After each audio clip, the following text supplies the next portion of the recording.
All right, folks, I greet you. It's another Sunday, and at the Hangout, we give you an expanded program for 2 hours just so we cover as many subjects as possible.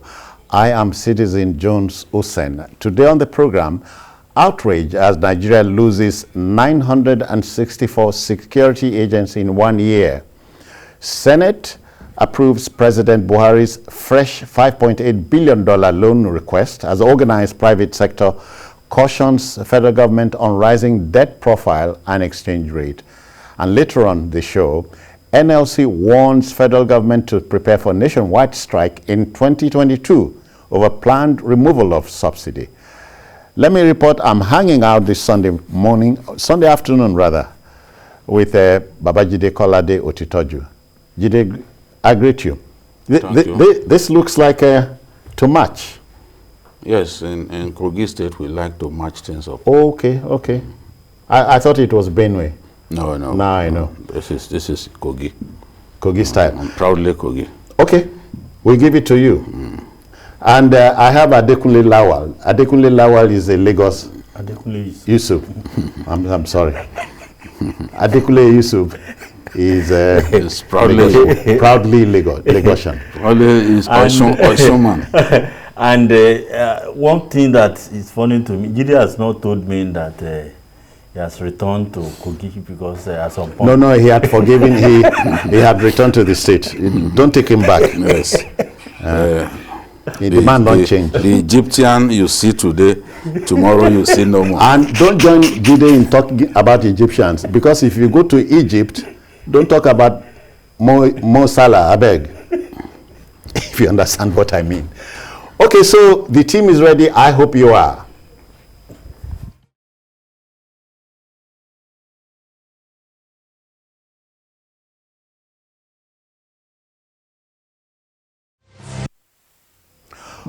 Now, our first story.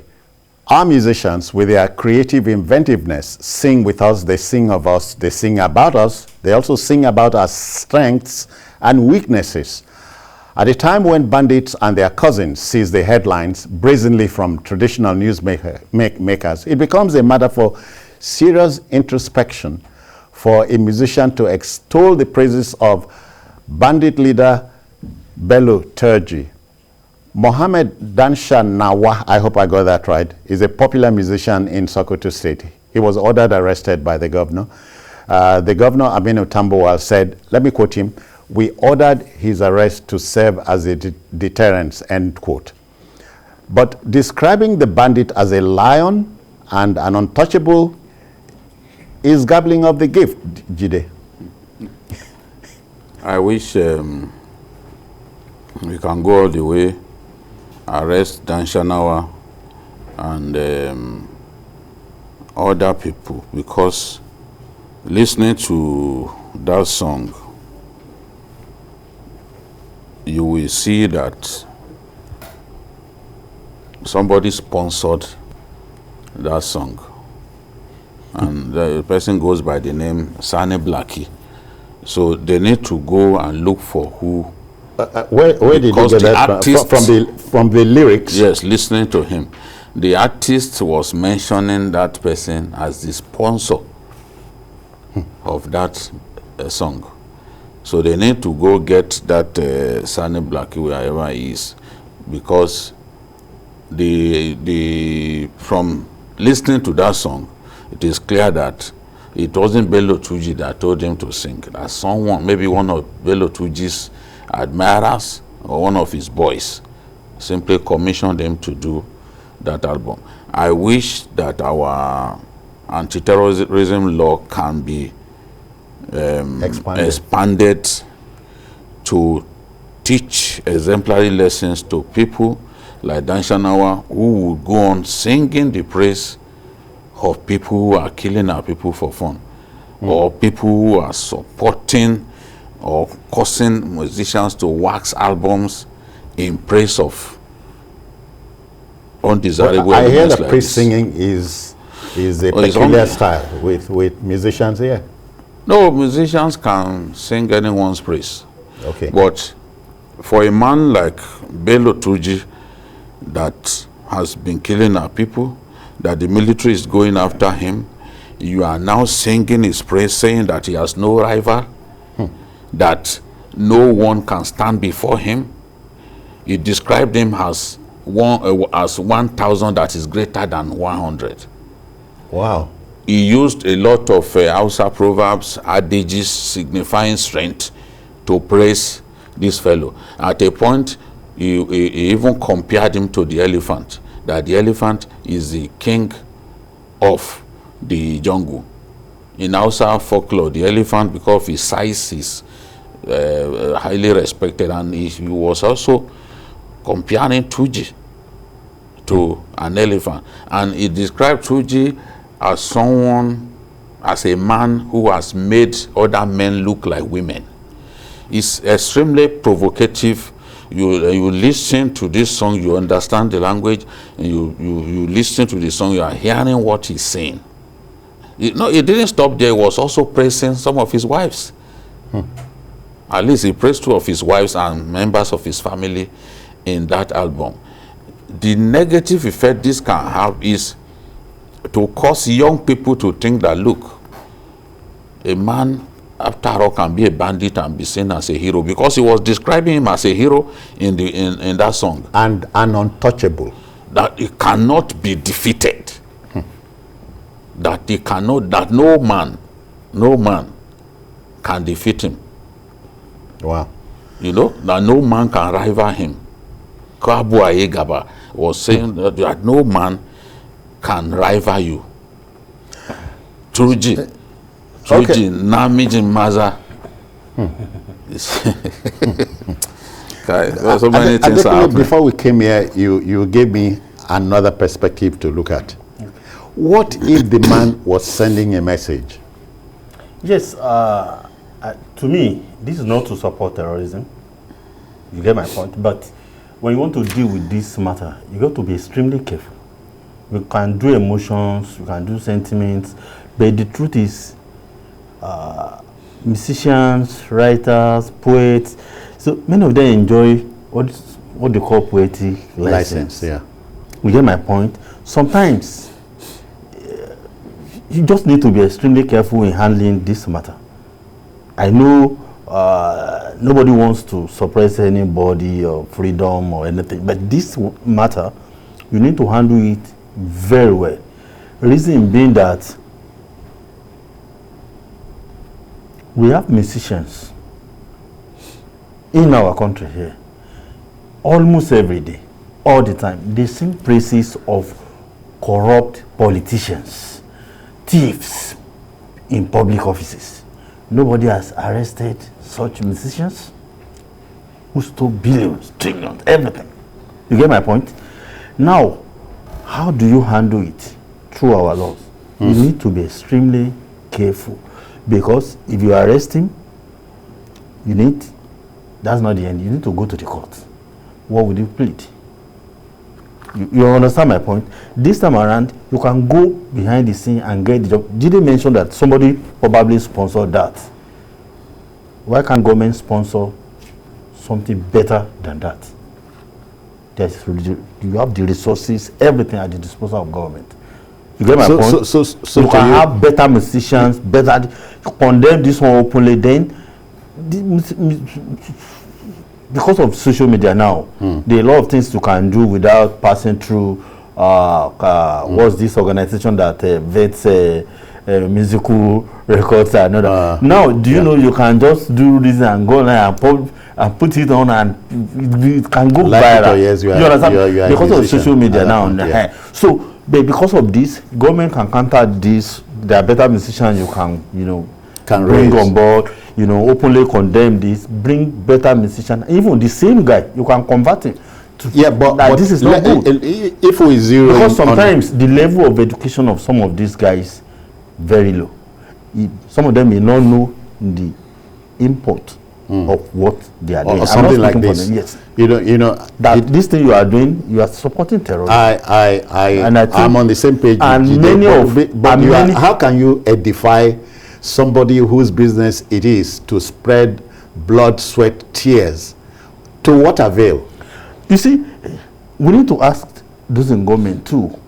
why is a 27-year-old fellow so powerful to the extent that up till now the entire might of government has not been able to defeat him? Both Zamfara and Sokoto governments have made several efforts to get him to stop a chieftaincy title. Gumi has gone to him many times. The sheikh in Yoratami, Sheikh Gumi. So we are saying 27 years, a small boy, but now a powerful boy, not a small boy. A big boy. So we need to go deep. Jide mentioned some names. This is going to can go behind and without causing unnecessary upload. Can we handle? You know, Jide, but he has a plausible argument here. You know, you are trying to play him down, but he is a popular artist. But what is he singing about? What is he singing about? That's what troubles me. Our society is governed by laws, by conventions. Even musicians cannot simply get up and do what they like. Movie stars in the north cannot simply get up and do what they like. They are regulated. And to a large extent, Sokoto has Sharia law in place. They can try him under Sharia law because this guy has become a full-blooded terrorist now who set people ablaze the other day. There can be no justification for singing his praise in the way that guy has done. And he probably has some stories to tell the authorities. So they need to even interrogate the extent of his closeness to him. Perhaps he is a beneficiary of the atrocities that Truji has been committing all over the place. Maybe they share war booties together, not until they talk to him, because for him to have been moved to sing his praise in the way that he has done, and clearly was ridiculing the Nigerian army, because where he was referring to the Maza and the rest of them is the army that he is referring to, because it's the army that is fighting Tuji.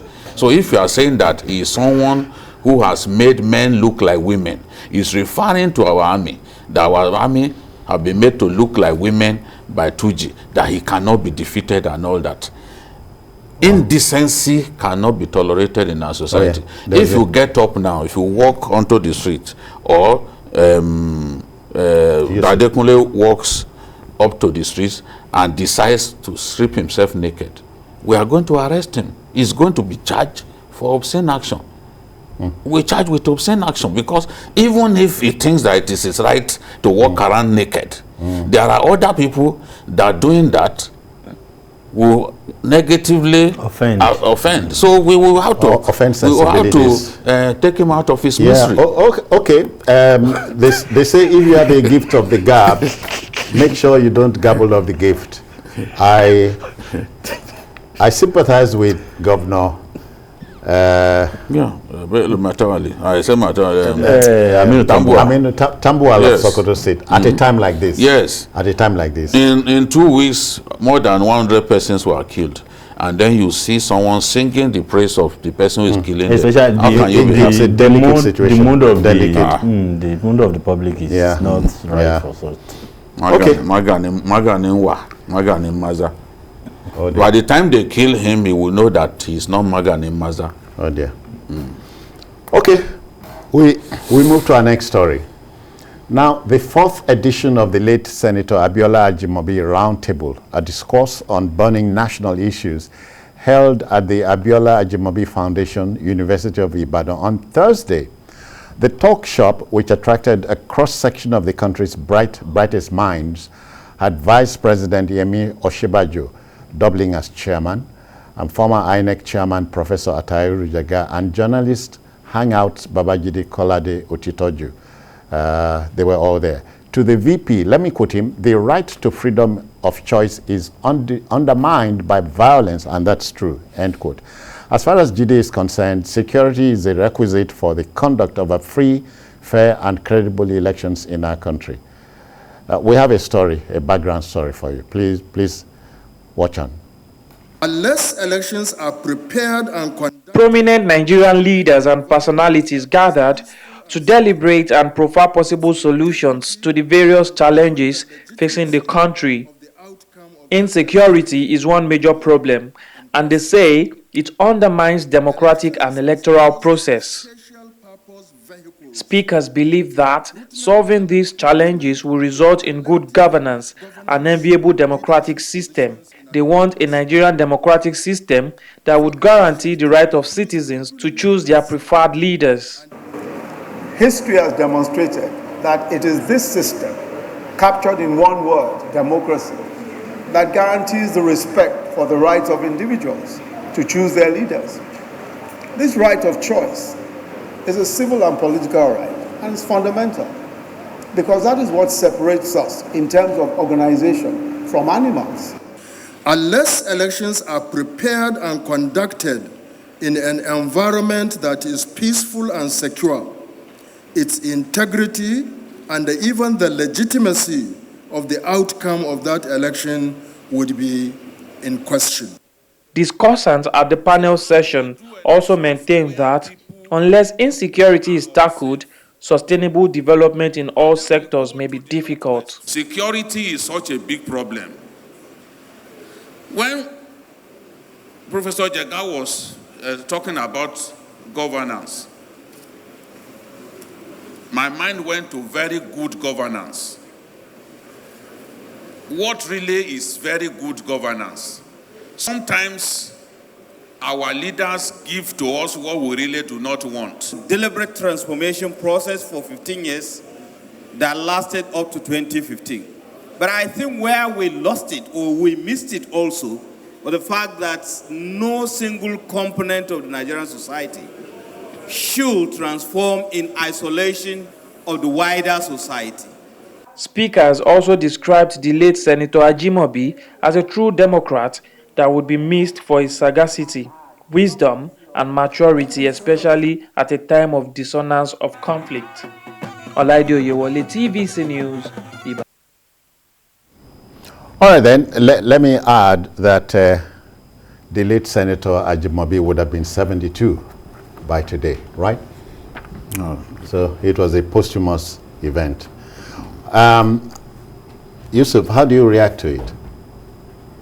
It goes without saying that elections in our country from now on will be helped by a security situation that's manageable. There are no two ways of looking at it. Hopefully, the security situation will improve before next election. As it is now, it is not something that is satisfactory. You want to hold an election where many people cannot travel, freely. How many people who are free to travel to their home now in the southeast? We are not talking about the north. If you add north to it, many parts of the north, Niger State used to be extremely peaceful. Under this same administration, I've been in Sokoto many times. It used to be extremely peaceful. It's no longer. I've been in Zamfara. It's no longer the same. So it has moved from the northeast down to virtually everywhere. I'm talking about insecurity. I don't know whether you call it banditry, you call it Boko Haram, whatever. Insecurity is insecurity. So unless we are able to, stem the tide of this crisis before next election, if not, I still believe that next election is still under threat. As if things persist, So it means Jide, he shares the sentiments of a former INEC boss, Professor Jega, who rightly says, look, at the rate we are going, we cannot hold any election peacefully.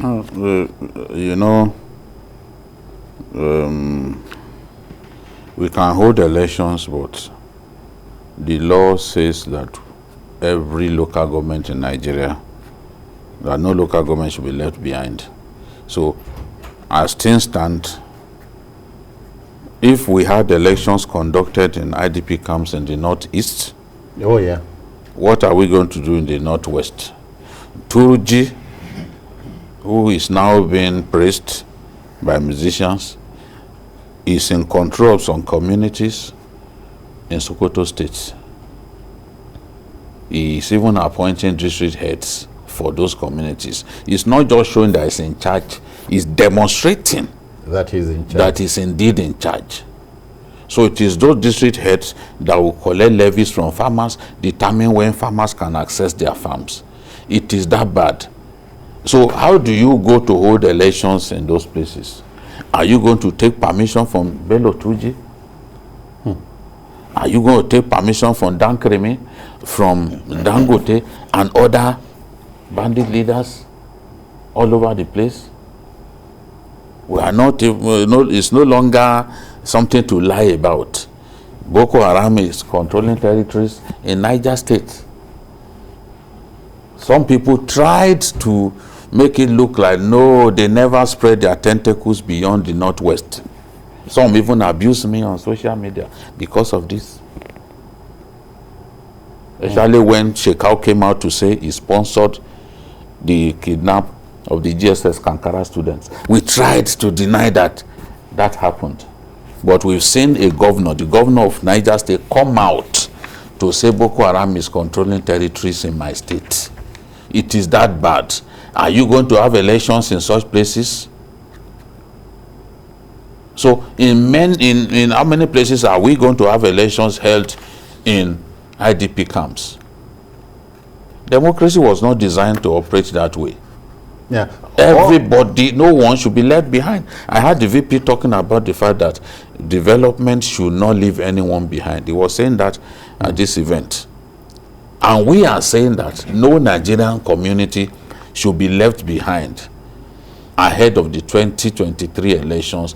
Keep our communities safe so that our people can freely exercise their franchise, freely choose their leaders. Our people should not just be under the control of bandits and other undesirable elements. People who have no reason to exercise the control that they now exercise over our hapless people. All right, Yusuf, all these happening in supposed peacetime.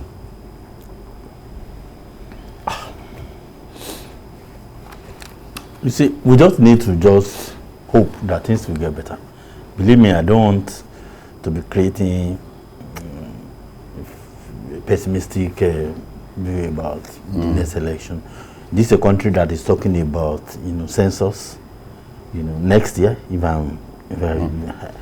This is a country that wants to do election in the year about in less than 1.5 years, and things about insecurity are getting worse. Yeah, and I've never seen any concrete plan or strategy to convince me that things will get better. Things are getting worse. Things are getting worse every day. So now you compare, when you now add this to economic crisis, Nigerians have never been this poor, hungry. You get my point? You look the level of worsening poverty crisis plus hunger in the land. If you see the rate at which people commit suicide, you look at the way Nigeria easily get angry now because there are many people are hungry anyway. So now you want to go into census next year. This is not a small national exercise. Yusuf, don't give me the impression you have a short fuse as well. Now you want to add that to election. Election time in Nigeria is not a national carnival. It's that ideally an election time should be like a carnival. But in our country, that's not what leadership has made it to be. Do you know in some African countries, all these unnecessary things that we do, oh, you want to hold an election, come and collect PVC, come and do this, come and do that. The moment they know how many Nigerians are eligible to vote, if, for example, in Malaysia, they know how many people are eligible to vote. The moment you reach that age, not rocket science. They know. They just send you letter. Oh, so. You are by so next week you'll be eligible. Oh, yesterday when you qualified to vote. So go there anywhere. But in Nigeria, things that we make us look like we take people of the Stone Age. That's what we can continue to do. Okay, it can only get better. I don't think this is just just sloganeering. Jide, our business as journalists is to help mold opinion and allow the viewer, in this case, to make up his or her mind. Yes, we can help the viewer to better appreciate the enormity of the problem and what roles they can play in helping Nigeria find a solution. For us, we are doing our job. Our job is to draw attention to the problem, not to behave like the problem is not there. The job of the media is not to behave like the problem is not there. We can't. We are not professional praise singers. No. Oh yeah. Oh yeah. Our job is to draw attention to the problem so that the people's duty it is to solve the problem would then be encouraged. They would know that when they solve that problem, that is when they get praised. They won't be praised when the problem is very much there. No, because we are not musicians. Our job is we are not musicians. and we are not 2G. We are not 2G. We are not musicians. Okay then, let's go to our next story. You know, so many states in Nigeria, including mine, Akwa Ibom, have by law criminalized kidnapping, and rightly so. For Newi-born alleged kidnapper, Yusuf was not happy with the word alleged. Chukwu di Meme Onwadike, aka Evans, the status is a celebrity one. The billionaire kingpin, kidnap kingpin, who was arrested in June 2017. For him, the crime was business, since his money will come in dollars. Businessman Silvanus Ahamonu told an Ikeja Special Offences Court how he was allegedly kidnapped, tortured, and made to pay $420,000 for his freedom. If he, Evans, had been held since 2017, how does one explain the snail speed of his trial? Yusuf, is anybody interested in the case? Nigeria is interested in the case. Lagos State is interested in to the extent the trial must linger. Okay. Everybody is interested in the case because when you are a criminal or you breach public peace, you know, these are not just people who just kidnap.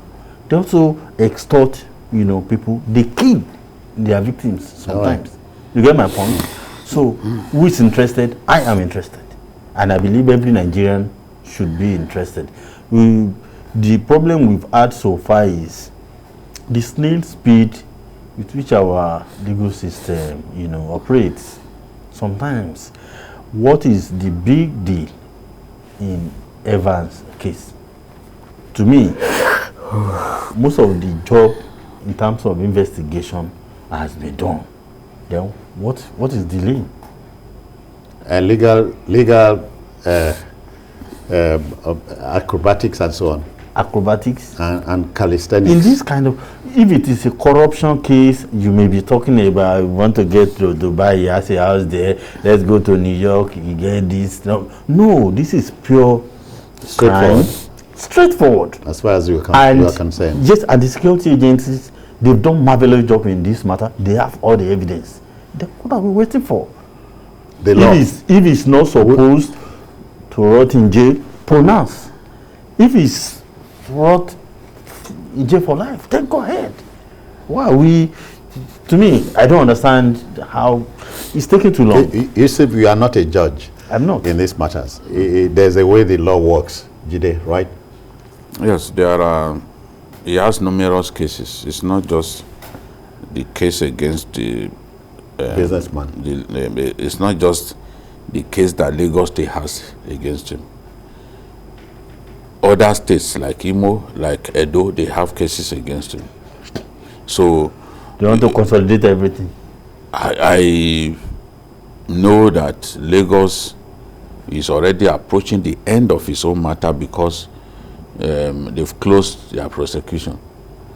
So any time from now, another file will be opened. Any time from now, the matter, the substantive matter, that is the one for which Abakari and others arrested him here in Lagos, will close and he will get his conviction.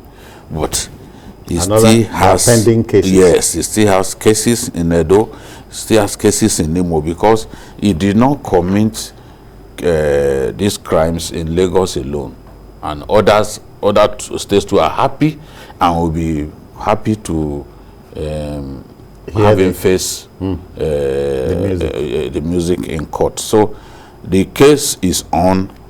The prosecution has just closed his case, and one of the witnesses that was brought to court via Zoom, a businessman, was this businessman.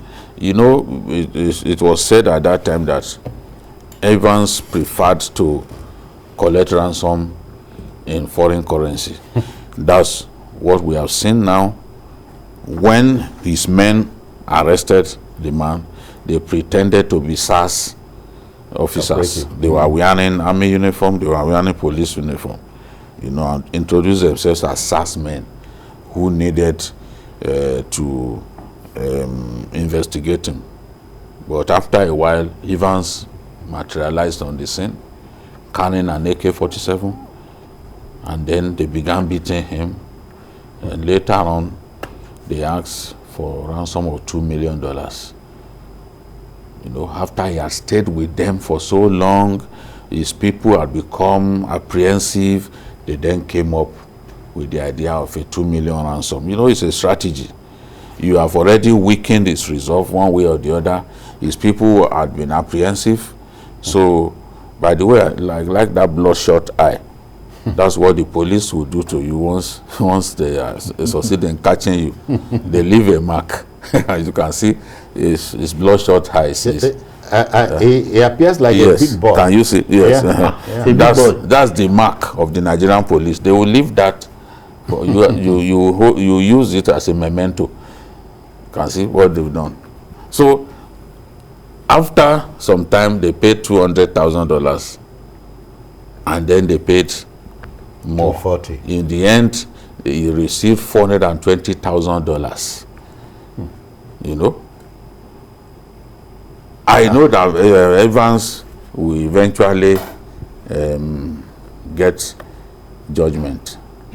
You can see the policemen; they are happy there. Men of an IRC jubilating after they bust him up, not far from our office here. Us arrested him at his mansion. But Nigerians are eager to see justice served to this guy. If you want to sentence him to death, go ahead, sentence him to death. Many people have been encouraged to go into kidnapping by this fellow because they felt that kidnapping is lucrative. It's extremely lucrative, and it's not as dangerous as armed robbery. If you go to the marketplace and you steal an item, you may pay with your life. Oh yeah. But in most cases, kidnappers get away with their lives. So that's why people with the level of risk is very low.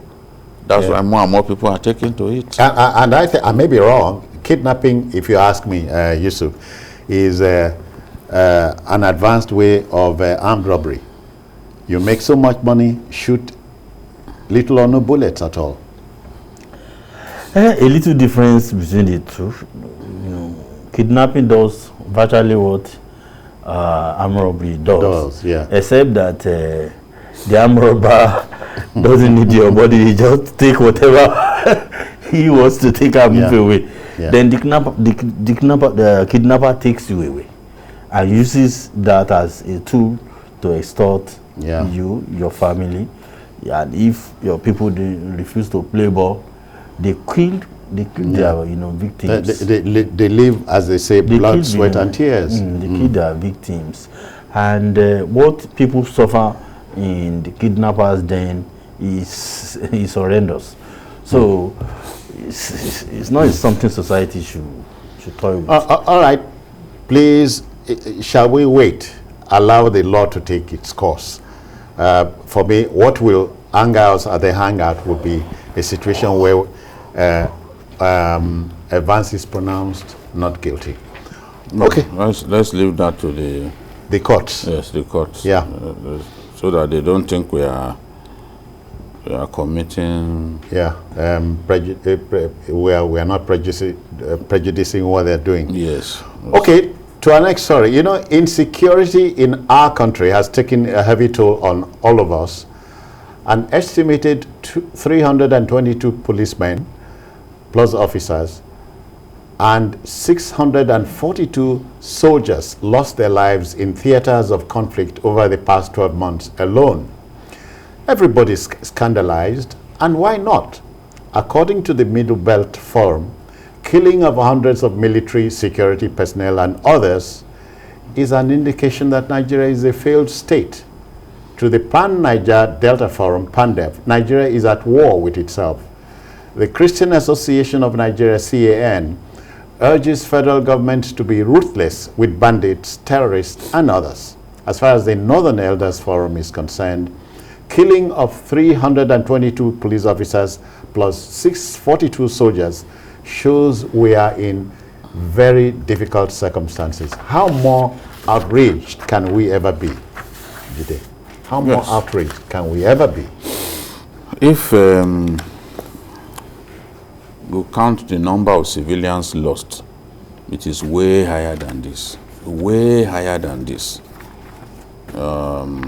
Nothing signposts the extent of the problem we face more than the fact that we are hemorrhaging lives on a daily basis.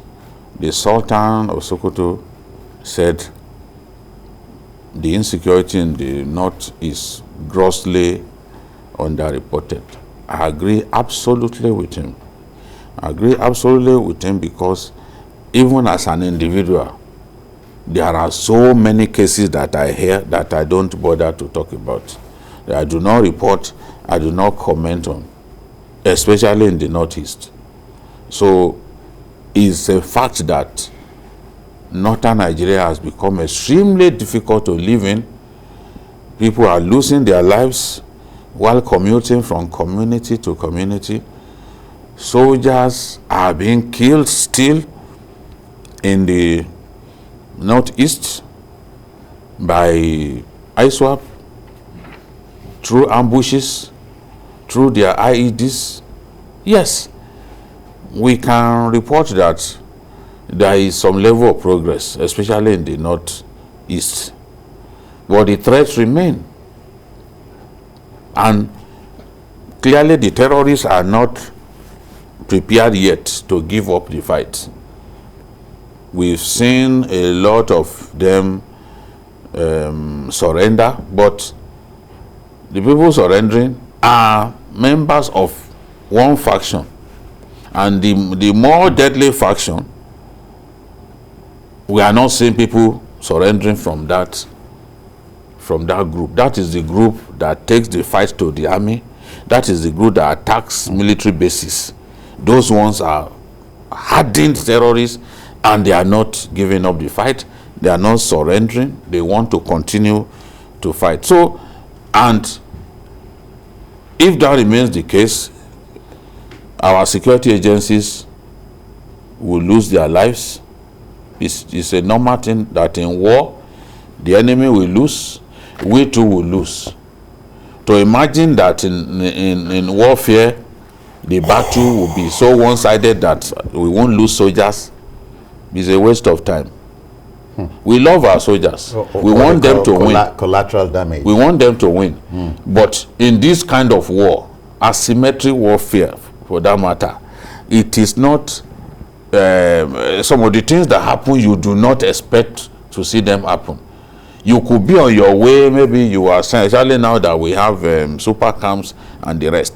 The fact that you have super camps is no guarantee that while you are sending troops to deliver logistics from to certain military bases to do admin work, that they can be ambushed. In fact, more than 80% of the soldiers that we have lost in movement of our troops, the one that was killed for ISWAP the other day, they knew that he was going to lead a team meant to reinforce the troops on ground. But does that not tell you there's the element of the fifth column? There. No, even that one, I don't believe it was a case of fifth column. Okay. The way Boko Haram operates, when they attack attack a military base, they expect that you will try to send reinforcements. Yeah. So they lie along the route leading to that base so that the reinforcement team can be attacked. That's what they did. So at 2 different points, they attacked our troops. They know that it's a natural thing that you will want to reinforce those on ground, especially if that place is a smaller military unit. They know that if it's a smaller military unit, it can easily fall into the hands of the enemy. So we would then reinforce the troops on ground by sending fighters from the nearest military bases. So they always expect that we will do that. So they go and wait. So you must fight through ambushes sometimes to even get to the location. So this is the thing. This is how we are losing troops. The loss of troops may not be announced officially, but you see, even on social media, people posting pictures of their loved ones.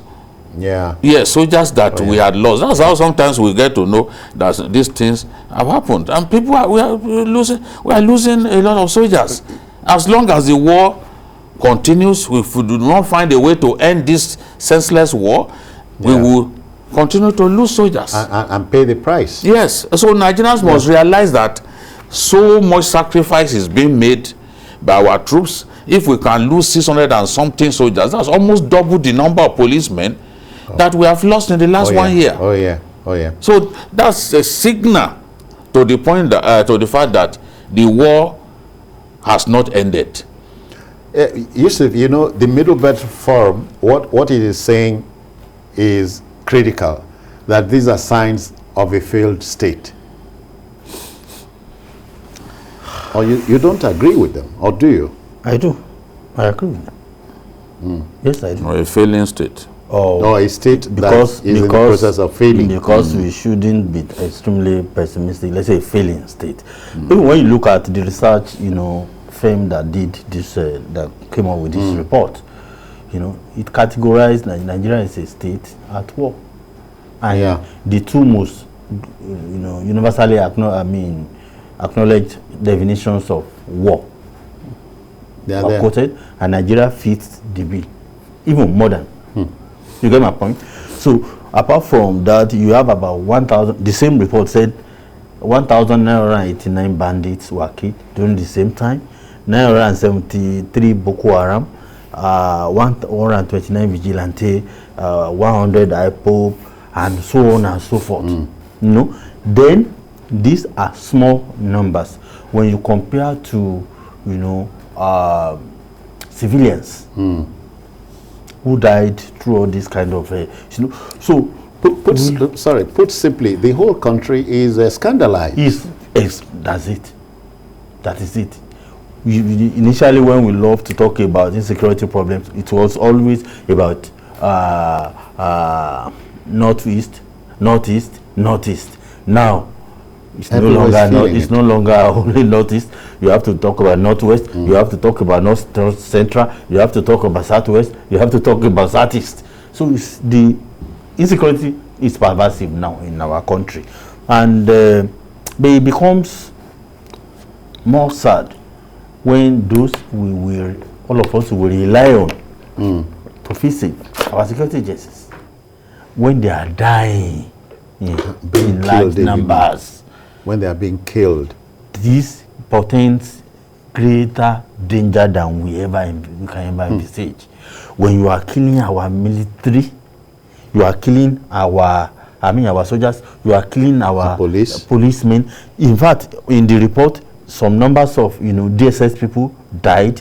People, customs people that died. It's in that report. Number of paramilitary organizations that lost. So you see, when we're having this, even though the government doesn't like us to say worsening security, because the security is worsening. They say it's worsening security. It gets worse by the day. And we need to do. The Christian Association of Nigeria, CAN, is saying government should be ruthless with these bandits. How more ruthless should we be? We can be more ruthless. We can be more decisive. We can be more ruthless. This weekend, the 8th Division of the Nigerian Army in Sokoto was involved in skirmish, more than a firefight against Turji's men. Oh, really? In Isa local government of Sokoto State. A lot of us are happy that at least the airless report from that war zone indicates that the enemy suffered significant setbacks. We do not know the level for fatality on the part of the army. In warfare, you want to have the full information. Did we lose own troops? Did we lose equipment? All of these are necessary, but what we have had is that Turji was shot and his men managed to spirit him to safety. Okay. If this is true, at least we are taking the fight to them. We've always demanded that we should take the fight to them. We've always demanded that our people should provide information that will help the military to get to where the enemy is and deal decisively with the enemy. But you know, that's that's a crux of the matter. People volunteering information at a time like this. Yes, people need to volunteer information. Sometimes our people are scared because these boys that we are fighting against also have informants within the armed forces. And sometimes when you provide information, they could come for you and take your life. You know, so people don't want to take that risk. But the armed forces have to reassure our people that when they provide such information, the information will be used in a responsible manner and the enemy will be taken out completely. That is what we want to see. But when I say we should be more ruthless, I mean that the full resources available to the armed forces should be unleashed. We've seen bandits chase away the military from their base in Niger State, not once, not twice. Because they had the resources, they had the weapons to launch such an attack. And perhaps the info. Of course. Yeah. No, of course, they always make use of good intelligence. Some of my friends in the army have told me that they were in Borno North and Boko Haram sent drones to the military location. It was around 6 p.m. and they saw drones flying towards the direction of the army base. Of course, they knew that it was from the enemy. That is how they know the number of troops at that location. So that when they now want to attack our troops, they could come with 3 times that number. That is when you hear that the military, lose their base. Because if the bulk of you are carrying AK-47 and the enemy too came with 3 times the number of people, the number of troops at the location, carrying the same weapon that you are carrying, the soldiers are not going to wait. It is tactical. What I'm told is that the tactical retreat is what will happen. What I'm told is that the terrorists don't have problems with recruiting boys and men. They have people working for them. Of course, same as Boko Haram, because the social problems that we're facing in our country, ensure that this is one of the jets we're talking about? No, this is a JF-17 that we bought from Pakistan. Okay. JF-17. Just similar to F-16 of the US. Yeah, okay. This is not, it's not Tucano. Because Tucano is a fixed wing propeller bomber. Aircraft. Yes. So they continually get information, they continually get foot soldiers because the conditions make that so possible. There are many people who have not felt the evidence of governance. They've been living in an area for years, no presence of government. It's just these people that they live with. And these people will come promising all kinds of things and promising them that if you fight on our side, you go to Aljana. We've shown videos here of Boko Haram sharing money to people during Salah in Borno North. Sharing rice. We showed it here. Sharing rice to people. That is how they recruit people. You see children as young as 8 years, 10 years being given cash. A lot of them had never owned cash of their own. Cash of that size of their own. And you see the enemy enticing our people with cash, giving bags of rice to our people, promising our farmers that, look, if you pay us tax, we will allow you to farm as much as you want. That's what they do in areas that they control. Yeah. Although you hear stories that they don't control anywhere. Yeah. But the people who are telling those lies, it is them and their God. You said, these are very crazy times.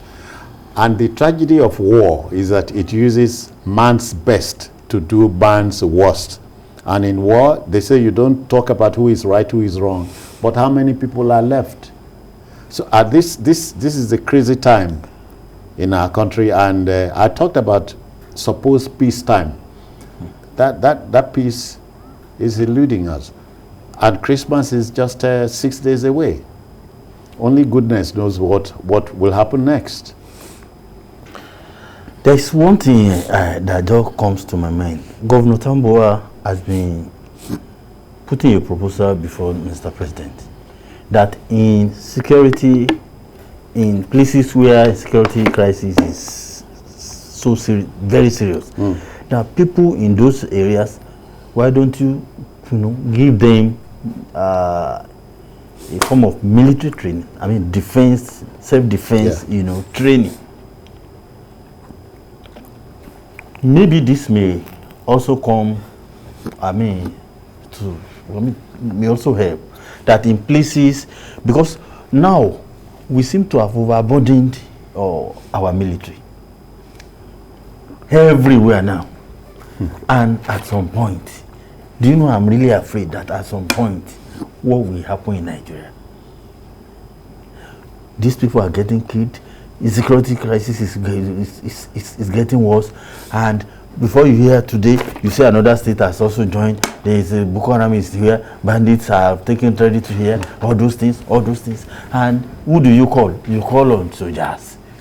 At some point, and ideally, it's the police's job to be charged with internal security of any country. But this is far beyond the might of our, policemen, and I expect that with the efficiency of our DSS and other organizations, I don't know, maybe we have not been getting enough benefit in terms of synergy, in terms of cooperation, because you can't win any war without having intelligence gathering right. Good. I was going to go there. If you get intel, very, very DSS, we say they want to scandalize so a group wants to run smear campaign. Okay, if you have all this information and intelligence, why don't you help us in this? Work with them. No, apart from working with them, use the same skill in the area of insurgency, banditry, and all that. Neutralizing. Because there is nothing that will happen. Some people must have planned it. You get my point? If you are able to foil this as many as possible, then our crisis will not be worsening. You get my point? Yeah. Now, Christmas, as you say, is around the corner. People will want to travel. Is it a risky thing? I say yes. But many people will still, defy whatever and travel. I wish them safety journey. But the truth is, we are not doing enough. I've not seen the level of anger on the part of leadership that not anymore. You get my point? Yeah. That this has not, to me, when I look at leadership generally, I've not seen the level of anger to say that put your feet on the ground, that's not this or nothing. Yusuf, I'm not holding brief for Mr. President, but Mr. President had given the order to the military, go all out. What more should he do? What more should he do? Yeah, natural question. Okay. The president can do more in terms of, in many of these places where problems persist, how many times has he visited them? You need to ask. Sometimes they may help him. Yeah, you need to bring the president's visit to any theater must to come on advice. You need to bring people into this fight. Reassure them. You need to bring, Nigerians, we need to win this war. Without them, you cannot win it. The soldiers, even 10 times the number we have now, cannot win it. So by going out, sometimes where this crisis, you empathize with them, you go there, you mingle with them. Sometimes some things will happen. Even on the part of governors, they are not doing enough. Not only the president. Gide, and we are not looking at our borders that remain ever porous. These people will come in at will, and go out at will. Yes, especially our border with Niger Republic, we have extensive land borders with Niger Republic, stretching around 1,000 kilometers. This is where a lot of the illicit weapons come into our country, because our land border with Chad is a very small one. So there is not so much activity along that area as we have with Niger Republic.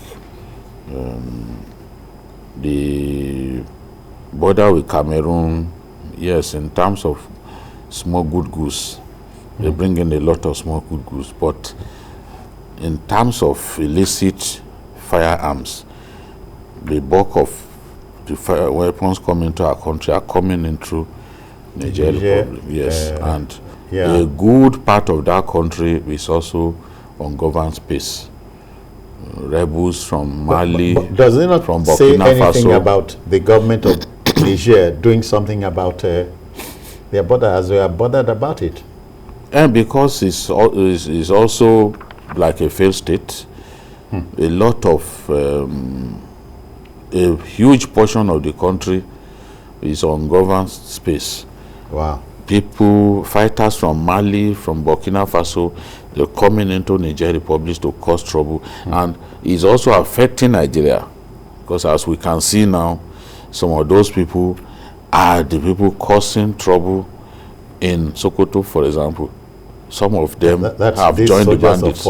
Yes, some of them have already joined the bandits, because we've not found a way to keep our borders secure. And I doubt if the customs, especially in the northeast, I doubt if the customs can get in the way and stop Boko Haram fighters, ISWAP fighters from receiving supplies. But you and I know that even smugglers are more than a handful for them. Yes, not to talk of, talking about the northeast, those communities through which Boko Haram, you go to places like Yobe, communities like Babangida, Gaidam, these are all lying along the border with Niger Republic, and Boko Haram is very, very active in those areas. Yes, so they can bring in weapons when they like.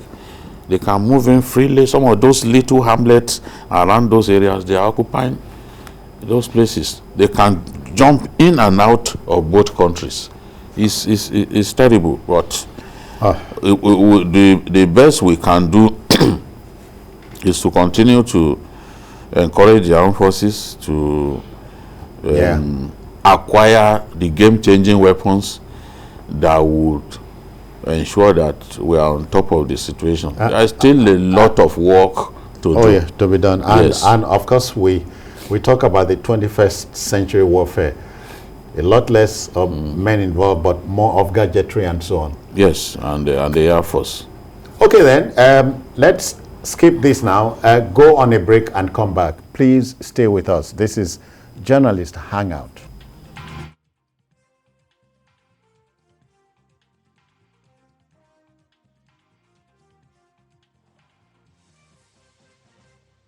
Okay then, to our next story.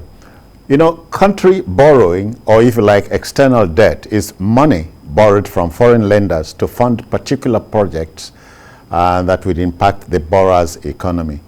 Our latest borrowings date back to May 6, 2021, when President Muhammadu Buhari wrote to the Senate requesting approval for the 2018-2019 external borrowing rolling plan. The Senate approved a $5.8 billion loan request, but the organized private sector, OPS, has warned that the rising debt profile of the government raises serious sustainability concerns. According to the Lagos Chamber of Commerce and Industry, LCCI, the debts put a heavy burden on businesses. These fears are genuine, Yusuf. Of course. These fears that these continued borrowings will jeopardize our economy. The fears are genuine ones. The fears are genuine. That's what I meant. I know there should be a limit to borrowing. Whatever you are borrowing for, there should be a limit to it. But now, when you are borrowing almost every day now. We're not borrowing every day. Yeah, you know what I meant. So, just last month, the National Assembly approved, another, tranche of, loan requests, for this same administration, and I seem to have lost count now how many times and it's to fund the budget. I just don't even know. I'm really afraid. No. If you are borrowing for specific projects, the funds come and you deploy the funds to the project. You quarrel with that? We have talked, Yusuf, we have talked about infrastructure deficit in this country. So need I say more? Yes, we know. There is no one administration that can finish the job of development. It's a continuous, Yeah, if the previous government had done so much. That's not, we should stop this. I will not talk about that. There is no one government that can finish the job. But it doesn't say that a particular government, if it needs to borrow, should not. You see, when economic, experts are talking, expressing their fears, when people, who are captains of industries are expressing fears, you should listen. You're talking about infrastructure. We need infrastructure. That's a good thing. We need infrastructure. Whether President Muhammadu Buhari or whoever will come after him or the people before him, none of them can finish. America and other countries, they are still developing. Okay. You understand? That's the point I just want to make. Okay. Later I will analyze some other. Jide, I'm not an economist, but I do know that if electricity supply is improved upon, we will go back to producing again and earning foreign exchange, which will in turn impact the local currency. I may be wrong. No, production will positively impact, make our currency stronger, no doubt about it. When we had a lot of big corporations here, and they were thriving, the economy was better than this. The value of our currency was better than this. Talking about the 80s and 90s. Even until as recent as 2014, when this CBN governor took over, it was like 185 to $1 at the time when it took over. Okay. Yes, but today we know some days back they still exchange for 570. Yes, we are not producing. That is a fact. We are not producing. We need to produce a lot more. And we are also not earning enough by way of revenue. I've always argued that people should not be talking about debt to GDP ratio. They should be talking about debt to revenue ratio. Do we have the capacity, by virtue of our revenue profile, to take all of these loans and be able to pay back without it affecting infrastructure that we would be interested in putting here and there? We have a situation in which what we spend on debt servicing, that is what those who come with the argument that no, there's no big deal, let's continue to borrow. Yes, that is what they don't talk about. Have they borne in mind how much of our money goes to debt servicing? Yes. Do they think at all? If you spend that much money on debt servicing, where are you going to find money for critical infrastructure within the same budget? That means you continue to borrow money to finance the budget. There was something that I complained about earlier in the year. I said all of the countries in the post-COVID era, they are cutting their clothes according to the quality of their cloth. No, no quality. What is quality? The size of According to the size of the cloth that is available. Countries went into recession. France went into recession, for example. So you don't need a huge budget size. In spite of the reality of COVID-19, Nigeria still went ahead to increase its budget. I can't see any country that has done that in the post-COVID era. People are trying to manage resources and trying to live within current realities. But in our own case, we are increasing the size of our budget, not asking ourselves where the revenue will come from. So we now, having realized that the revenue, we won't find the revenue, we are now inclined to continue to borrow to finance the budget. How much longer are we going to continue to? I'm not saying you can borrow you can borrow money for some critical infrastructure, but to borrow money to literally run your budget, I just don't get it. Okay, I don't get it. We are joined now by a gentleman. Johnson Chukwu is by definition the Chief Executive Officer of Cowrie Assets Management. Brother Johnson, I greet you. I catch him. Good afternoon, American. Happy Sunday. Happy Sunday to you. All right. Thank you so much. Brother Johnson, country borrowings, should we raise the alarms? When should the alarm bells be sounded? I think by now we should be on the rooftop sounding an alarm bell. We should be at the rooftop sounding an alarm bell. As it stands today, we are already overborrowed or over-leveraged.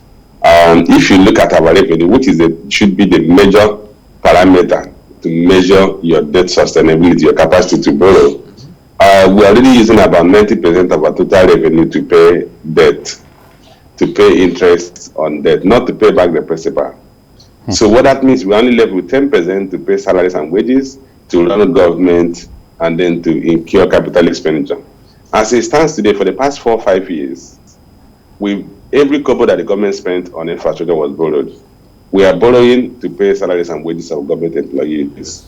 We're also borrowing to build infrastructure. But it's quite interesting to note when you ask the question, the importance of infrastructure, shouldn't we continue to borrow to build infrastructure? It sounds plausible to take it from that perspective.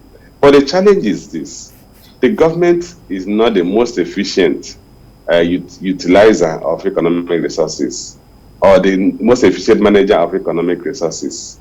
If we borrow to try to build the infrastructure, as we have done in the past, we find out that we don't get the same quality that the private sector would have gotten if that infrastructure was developed by the private sector.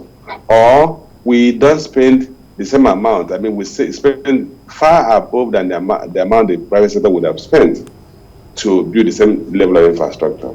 So we have too many wastages when the government is building the infrastructure. It worsens when the government is borrowing to build this infrastructure.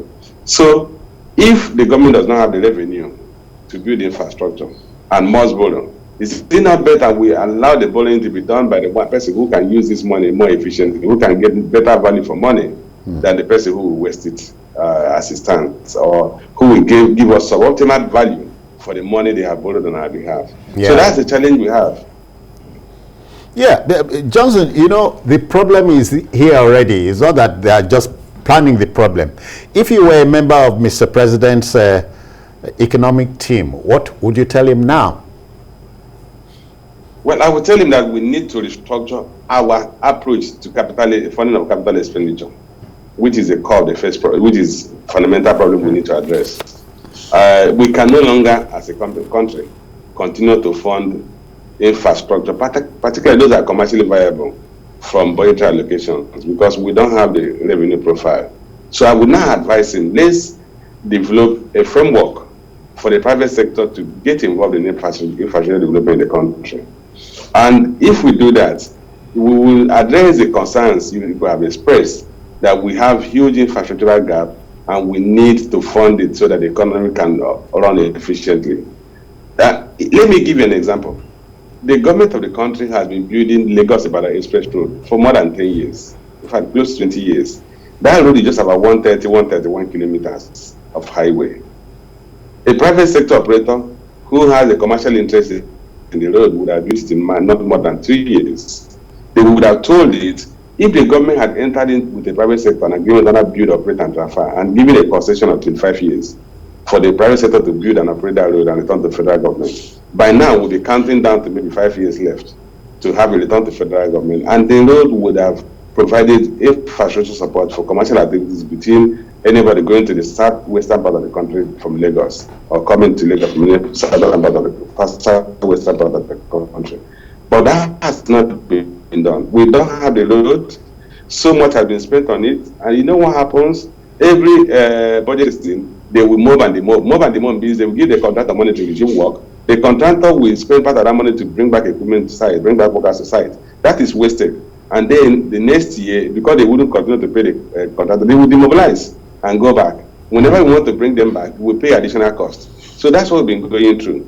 Look at another example. The second Niger bridge. In 2015, it was concession to private sector, one of which Nigerian Investment, Sovereign Investment Authority, and Kidnapping and some other consortium members. And they were supposed to build that road under build, operate, and transfer. But the government reversed that concessioning and then brought it back to budgetary funding. As we speak today, this 6 years gone, the bridge has not been built. People going home to the Christmas season will still go through the same pain they go through. But that bridge would have been built in less than a year or thereabouts. And then by now, the concessionaires would have been recovering their money and be counting down to returning the asset to the federal government. So as it stands today, we don't have the revenue profile to build infrastructure. A final example I want to mention is the telecommunications sector. If you remember the era of Nitel, Nitel had monopoly of telecommunication services. Nitel was being funded from budgetary allocation. They were building those masts. If you are politically connected, they build one around you. Nitel was a loss leader. But today, the government did not spend a dime to have telecommunication services all over the country. Rather, government is made money by licensing those telcos for $285 million for the three operators, or eventually 4 operators that acquire those licenses. The government is going to get another $286.3 million from the concessioning of 5G. If Hangout had remained and the government said we're going to build the transmission grid, we're going to bring the fiber optics, as we would have borrowed billions upon billions, and we won't have efficient telecommunication service today. But by giving it to the private sector, are we not better off today than we would have been if we say let government build the telecommunication services around the country? Similar thing can be replicated in several infrastructure supply areas of the country. Yeah. There are those who say that we should have cut our quote according to the size of our clothes in the post-COVID era. Do you share such optimism? I mean, such belief that the size of the budget should have been shrunk in line with the realities that the world faces post-COVID? Okay, I come from a slightly different perspective. In 2020 was an unusual year, at which time every government all over the world needed to spend money to save lives. So it was expected that the budget should have expanded last year, principally to invest, one, in health care services, two, to support private sector business so that they don't lose employment, so that we don't worsen our unemployment situation. So many governments gave a handout to their citizens. Many governments bailed out companies in their countries. Many governments acquired even COVID medications and COVID vaccines for their citizens and made sure that people got the best medical service that was available. So that required probably borrowing, probably drawing from the reserve for those who are reserved. So that last year, it can be excused anywhere in the world that the government borrowed to ensure that economy did not grind to a halt, lives were saved, and people, all the companies did not throw out all their employees out of job. But subsequent years, like this year, countries are winding down that level of budgetary support that they needed last year. But unfortunately, we've not started that. In the first place, the expansion we saw in the budget of the federal government, one cannot point to and say, look, this is actually what the government spent on COVID-19 in terms of supporting households or supporting corporate organizations. A lot of the support we saw came from federal government, central bank expansionary monetary policies, as well as intervention by private sector operators like COVID. So the expansion we saw in government expenditure last year cannot really be said to be attributed to expenditure related to COVID-19 or fighting COVID-19. Yeah. I was even referring to some infrastructure projects that caused the size of the budget to be as big as it is, that we should have moderated things along with present day realities. That's the point that I'm making. I wasn't really referring to those health interventions. In fact, the reality is that the amount we spent on infrastructure last year, I don't think it was more than 1.6 trillion naira of the about 10 trillion naira we spent last year. So it's inconsequential, just about 16% of what we spent in the budget.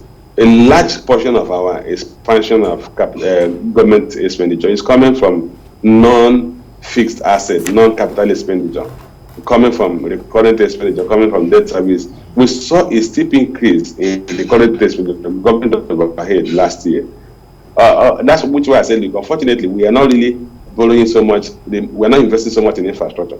But even the little we are borrowing, we are investing, you really can't put your hand on it and say this justified amount we are spending in that area. There's no doubt you can't run a government without some government doing some infrastructure. There are some social infrastructure that are not commercially viable. Those are things government will spend on to improve the living standard of citizens, particularly the poorest in the society. That's a different thing. But we're saying commercial infrastructure that will catalyze economic growth, government needs to rethink how it's going to fund it. The growth we are seeing in our expenditure is not largely attributed to capital expenditure, which is very unfortunate.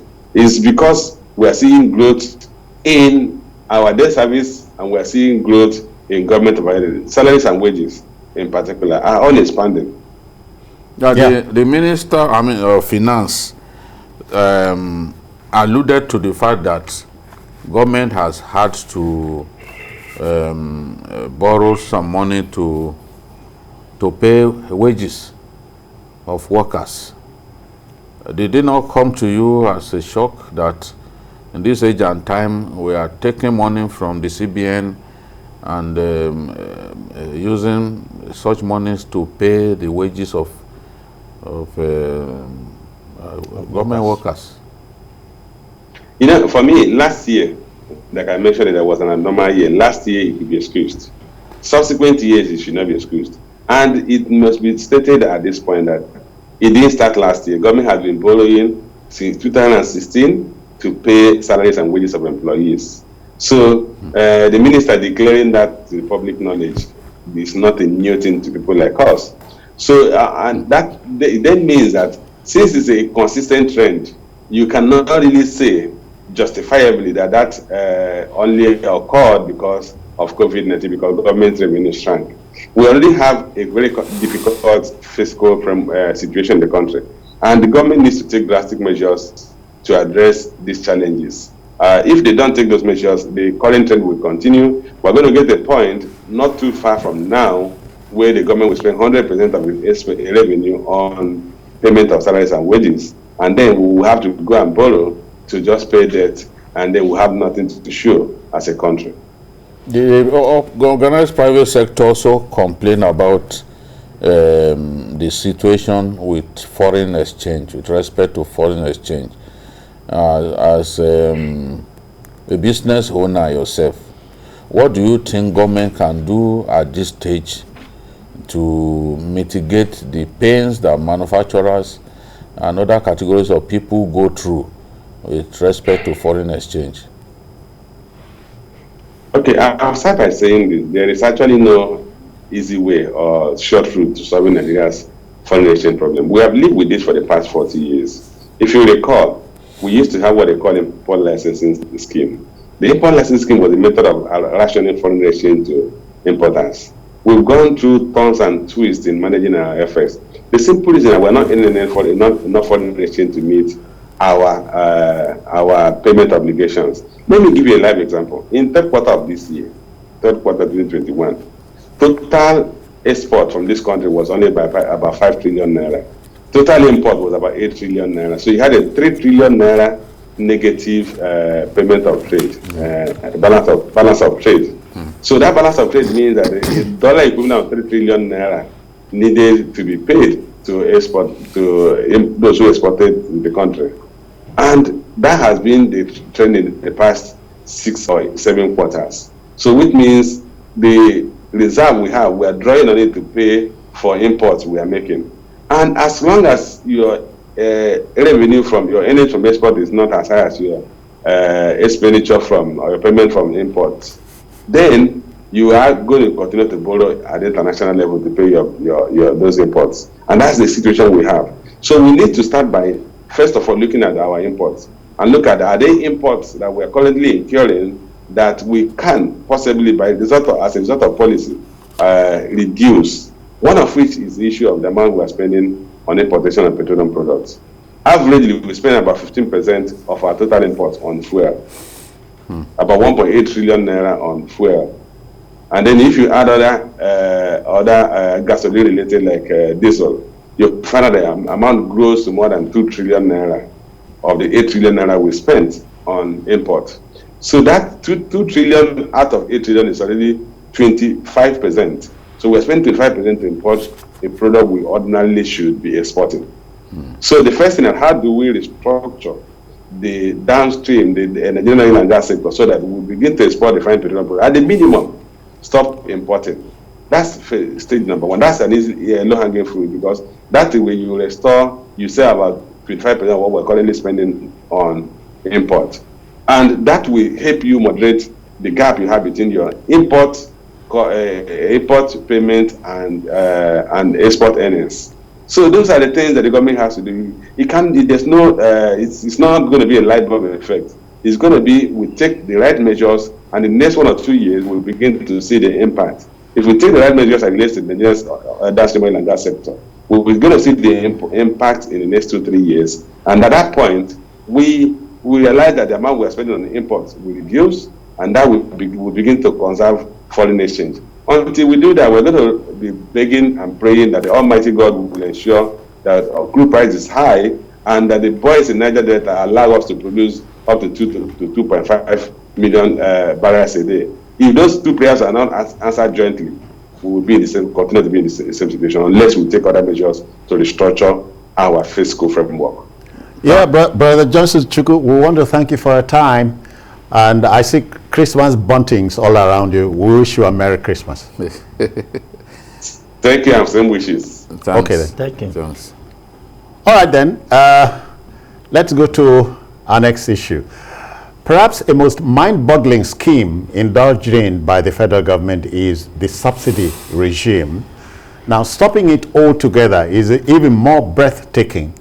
The federal authorities have hinted at removing it in the new year, which means jacking up the pump prices of refined petroleum products in the new year. Consequent upon this, the Nigeria Labour Congress, NLC, is spoiling for a nationwide strike, which would come unannounced. We hear an impromptu strike, I hope I got that right, is slated for January 27th, during which a protest letter will be submitted to all the 36 governors. Recall that Finance Minister Zainab Ahmed announced that 5,000 naira monthly stipend will be paid to some 40 million Nigerians who are poor, and that's to aid their transportation wahala.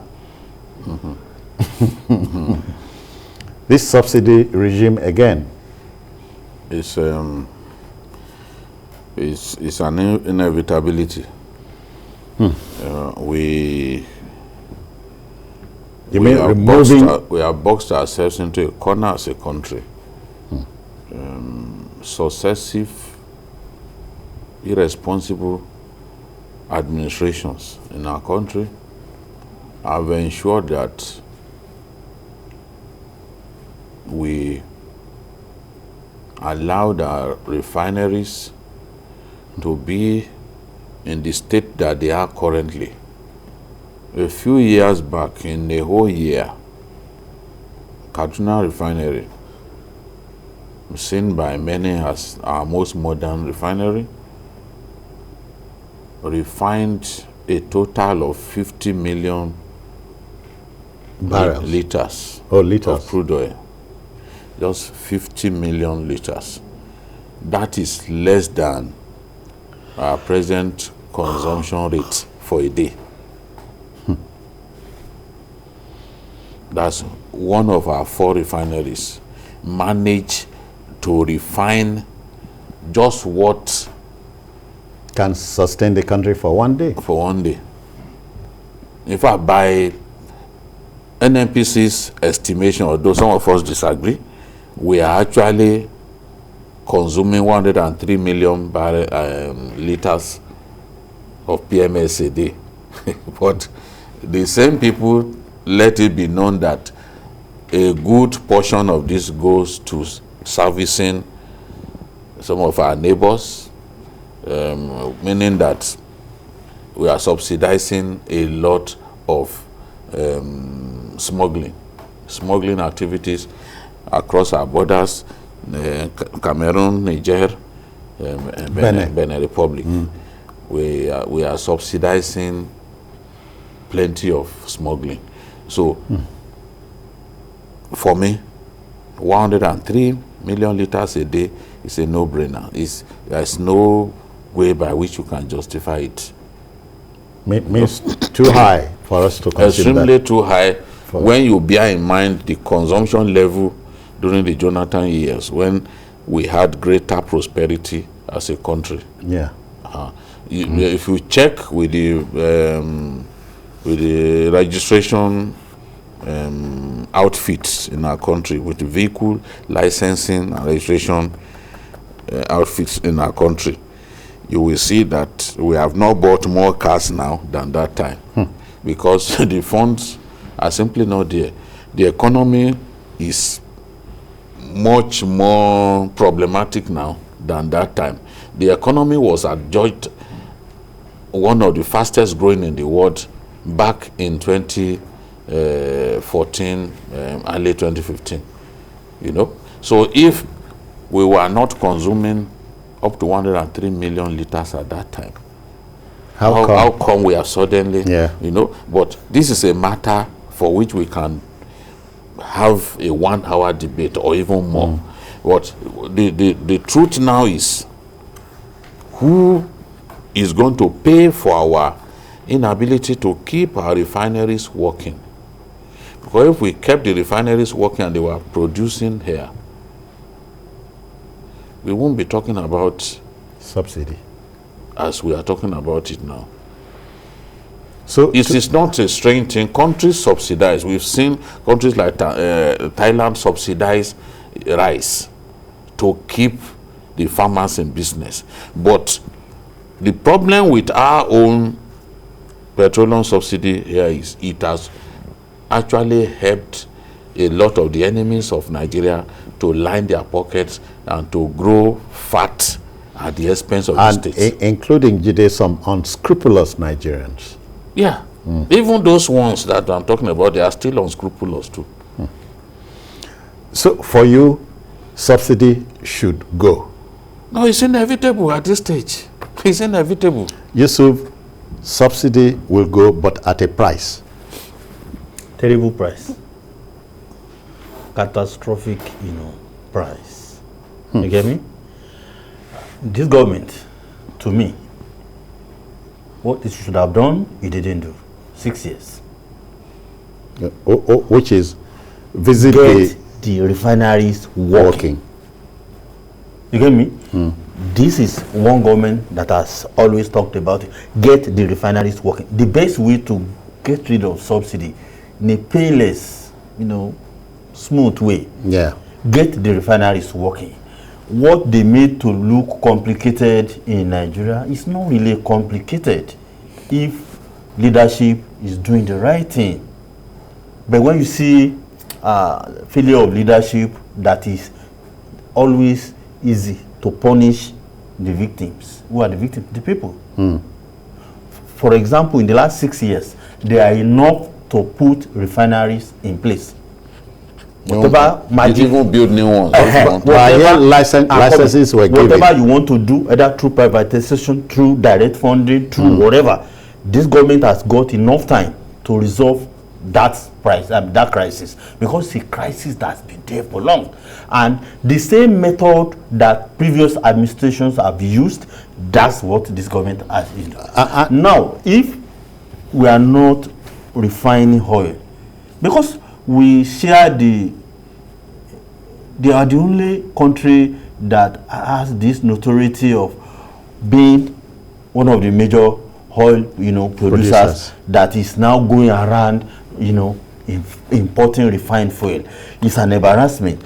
The best way to solve it, when you put refineries in place and we are refining enough locally, then naturally those subsidy will die. But now, because I don't know, maybe lack of political will, maybe laziness, maybe not knowing what to do, now you now want to punish the victims of failure of government. I just saw the footage, a Luta community. So now, with what we are going to face next year, remember the last economists were talking about what many economists were doing after COVID-19. What was Nigeria doing?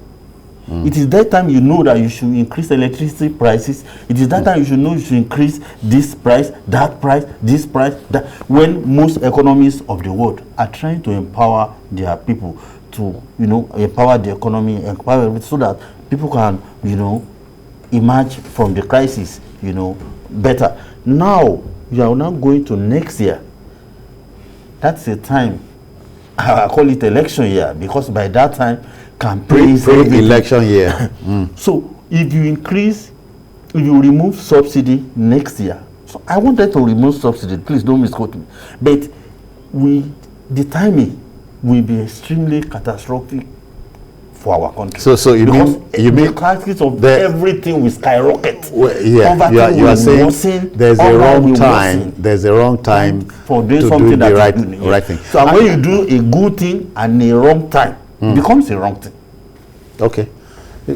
Jide, I was looking at Mr. President as a former petroleum minister in this country. So the dynamics are not new to him. He's still petroleum minister. He's not. Okay. No. Oh, well, I go back to the okay. Mr. President is Petroleum Minister, and we are in this crazy mess by choice.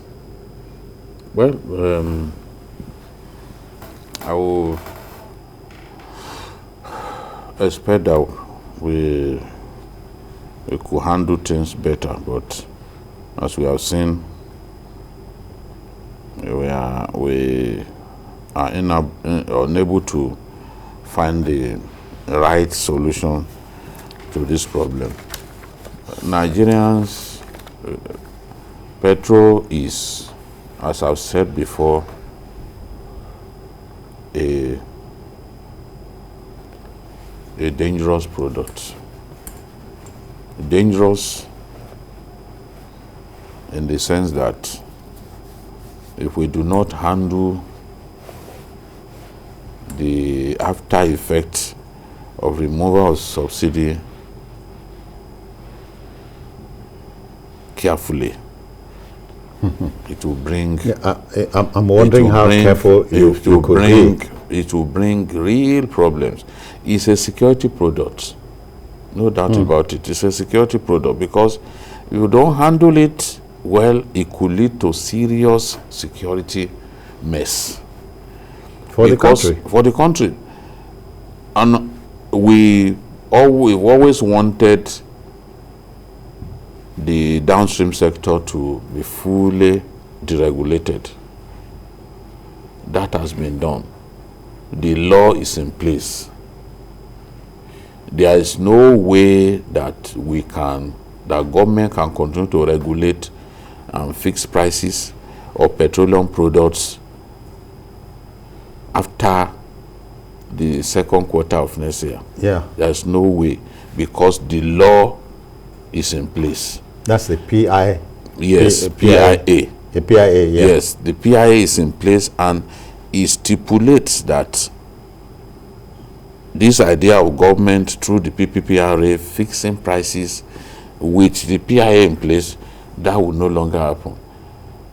Prices will then be determined by market forces and the rest, because government control of that sector will have petered out.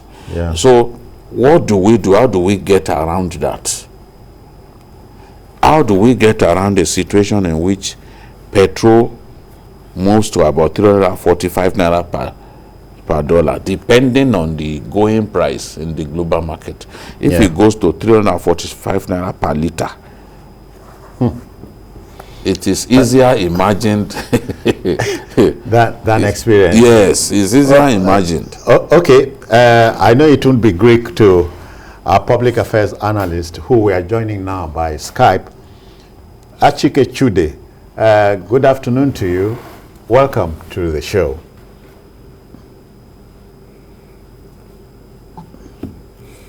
Can you hear us, Achike? Achike, are you there?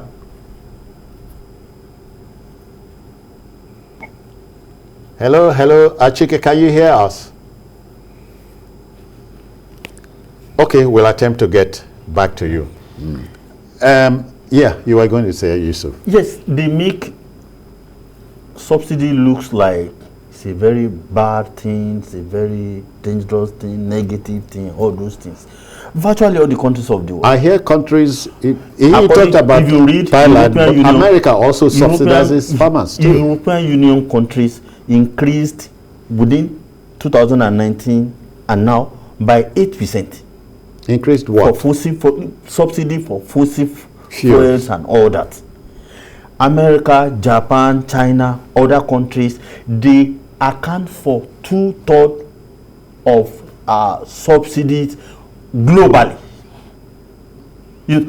I'm not saying we should continue with this kind of subsidy, because this is not a subsidy that is working, but for us to remove it, you have to put something on the floor, on the ground, which is our refineries must start working. When we are now refining oil, nobody will discuss it.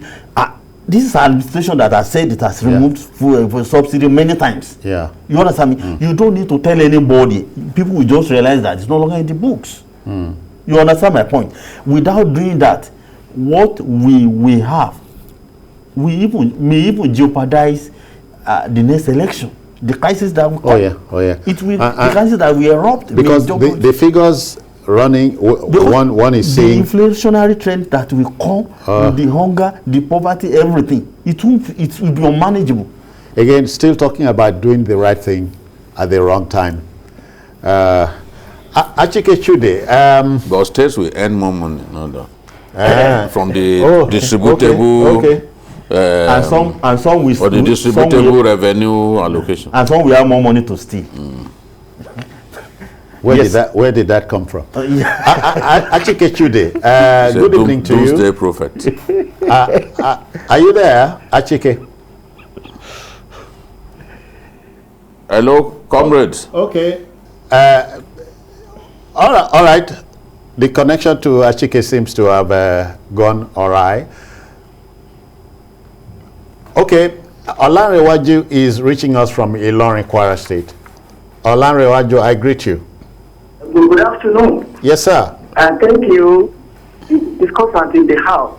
And my take is on the situation of our subsidy removal. I think it is quite untimely and insensitive on the part of the government, because I am an outfit seller, and the price of items in the market as of today, it is quite alarming. Let me say frankly that in the history of this country, things are not so high in the market as it is today. Talking about rice, spaghetti, and other things like that. Now they are thinking of increasing the price of the fuel that serves as a determinant for other things in the country. So I would have advised the APC government to postpone this subsidy removal. Perhaps the next administration comes in. Maybe that administration will think of which method to be adopted to solve the situation. But for the administration that told us the first instance that there is no subsidy, now the subsidy is on and they cannot undo it. So the question is, why Mr. President, State President, at the same time Petroleum Minister, is here to be no, because there's no reason for this, no solution to this. We're now waiting for what do you call it, Dangote refineries to be on, or perhaps we can wait till we see that of Port Harcourt. In 2 months' time, it will be fixed. Olanrewaju, I thank you. Sometimes I wonder if somebody like you could take the place of Petroleum Minister. But that's neither here nor there. Jide, let's look at the Aluta community. It is spoiling for war. No, the government has to engage with labor. I read what the minister promised to do, share money, 5,000. We always think that when there's a problem, the best thing is to throw money at it. But not every Nigerian belongs to labor.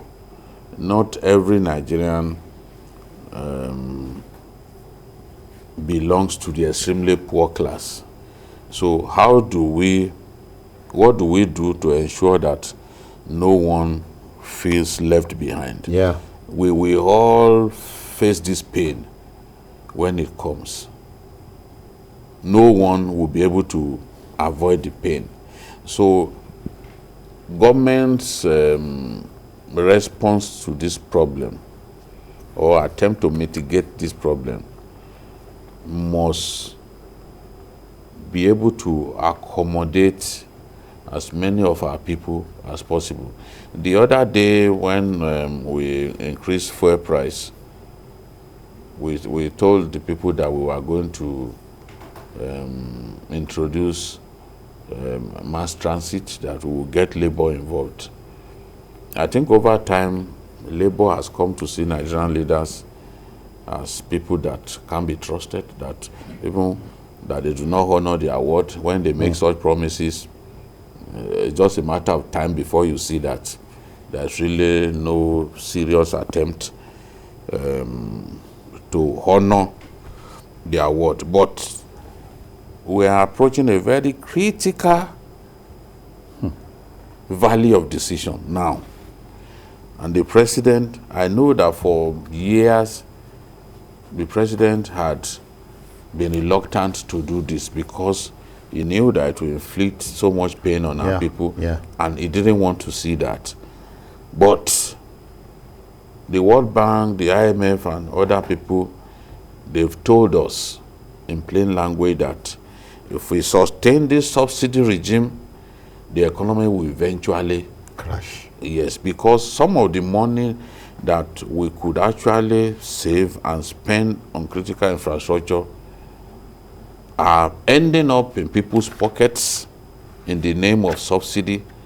No one is saying subsidy does not exist, but the point that we are making is that a good portion of that money goes into private pockets. We saw what was happening that time. We know? Yes. Private pockets. Remember, that we know? Yes, that we know. People are even on trial now for subsidy theft. Or are you not aware? Back then. Oh, is he not aware there's corruption in it? Back then, people were put on trial. People claimed that they were bringing in petroleum product. They did all the documentation was done, but they never brought a liter of crude oil or refined crude oil into our country. And they have been put on trial. Some have even been jailed. I'm aware of those that have been jailed. Since the Jonathan era, it's been discovered that people were using the subsidy to steal. Cover from them. They will take money from Nigeria and not bring in any product. That is what we are saying.